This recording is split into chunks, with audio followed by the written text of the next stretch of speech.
Okay, hopefully we can see this a little better now. So I'm talking through number one. I'm going to grab the annotate pen. And so I'm going to talk through the correct answer and not necessarily the four wrong answers, because if I talk through the four wrong answers, and there's stuff to learn from them, but if I talk through 5 things for every question, it'll be an hour-long video and nobody's going to watch. So I'm just going to do the correct answer, and then if you have a question about like, hey, on number 2, I really thought C was good, why wasn't it? Please ask, because that's certainly valuable.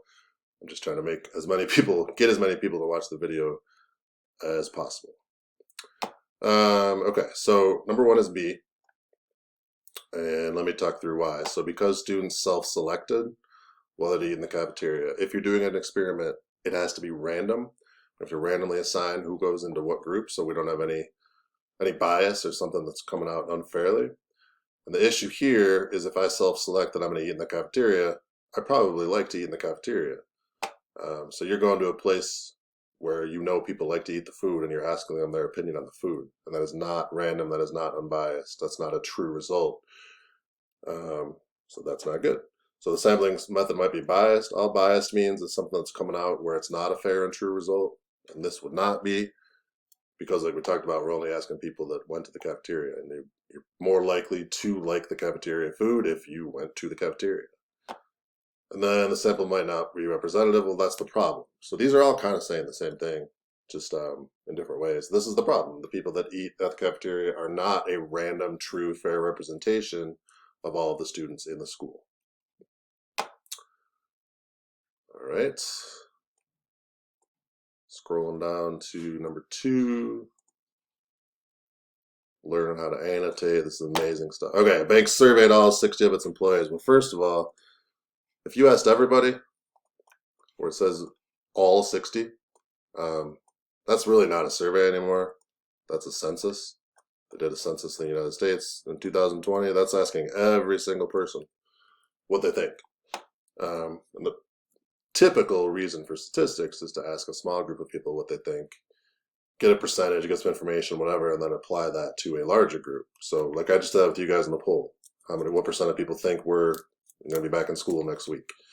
And then I try to like, okay, well, I know 10 out of the 13 people thought this, so can I make some assumption about the bigger picture? But if I asked all 60, there's no bigger picture to worry about. So the bank does not need to use an inference procedure. All that means is like trying to make a guess about the bigger picture. It doesn't need to make it to do that because we just asked everybody. So I already know the answer. All right. Number 3, clear the drawings.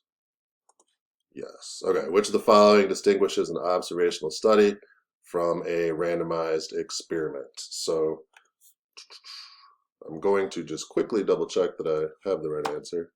See the right answer. It just saves the time, make the video go a little faster. So we've talked about this a little bit in the questions above, actually. In a randomized experiment, you have to randomly assign who goes into what group. And we'll talk about different ways to do that. But that's like flipping a coin or putting everybody's name in a hat, mix them up and pulling out numbers. But you have to randomly do it. So if you're just observing, this is like backwards. You are looking back on something that already happened. Hey, I noticed that A-Day students have better grades than B-Day students. Well, will that mean something? It's not a study because it already happened. I didn't get to control who went where. Actually, we did, but it wasn't random. It was alphabetical. So that would be an observational study. Randomized is, hey, I got this group of people. I'm going to determine who goes into what group. I'm going to control that, and then one group gets one thing, one group gets another thing, and we can compare. So that is what C is saying here. An observational study, treatments are not randomly assigned because it already happened. We're looking backwards. In a randomized experiment, treatments are randomly assigned. Hopefully that makes sense. All right, go back to mouse. Scroll down. Clear. Annotate. All right, telephone survey, concerned about the possible sources of bias. So that's good, we're trying to worry about it. What is the best example of non-response bias? Well, non-response is exactly what it sounds like. Somebody decided not to respond. This would be like you really tried to give them you tried to give them a chance to participate in your survey. They just didn't want to. So I call, they call, who are you going to vote for president? I don't want to tell you. Who are you going to vote for president? I don't want to tell you. There's nothing you can do to change that. Like, you're not going to make me tell you if I don't want to. So I'm non-responding. And the problem with that is the people that are not responding might be different in some way than those that are. So it's not a true, fair representation if you get people that aren't responding. You'll hear people talk about like the polling error for Trump. They say that a lot of people don't want to tell you they're voting for Trump, so they just don't say anything. And then you get this issue where the people that didn't respond are somehow different than the people that did. So non-response bias is, so this one's D. The people who selected to participate may have different opinions than those that did. There are certain issues that if you called me on the phone and said, hey, do you have a few minutes to take a survey on this, I would do it because I'm interested in the issue. There are certain issues I wouldn't. So those that do respond might be different than those that don't. That's the main theme here. Mouse 5. Clear. I'll stop saying that every time. I'm just getting used to it.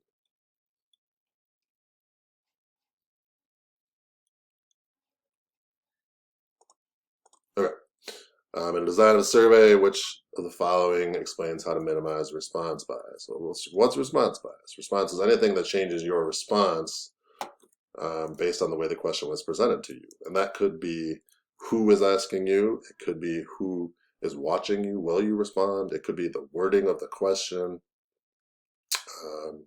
A lot of different things could change your answer. If I asked you, hey, raise your hand if you've ever drank alcohol. Your answer might be different if I'm in the room or not. It might be different if your parents are in the room or not. It might be different if you know it's an anonymous survey. And it might not be different, but it might, and that's what matters. So how to minimize response bias? Well, if I've got, so increase the sample size is a common thing you'll see to like make a survey better, right? But if my question sucks or the answer, there's a famous study on like race questions where they asked a bunch of people the same exact questions, but one interviewer was white and one interviewer was black. They got extremely different results. So it's clearly not a fair and true representation because there's a variable there that's impacting things. Well, if I increased that sample size, would that fix that issue? It wouldn't. So increasing the sample size does not fix a response bias. Does not fix an outside source that is affecting your answer. Decreasing sample size is never really good. Randomly select the sample has nothing to do with response bias. So I should randomly select the sample, but if the question sucks based on who's looking, who's watching, who's asking, whatever, this is not going to fix that. If I have terrible questions, more questions is not going to help. But if I carefully word and field test, then I can kind of get an idea of whether the questions are fair and true or not. I'm going to stop there.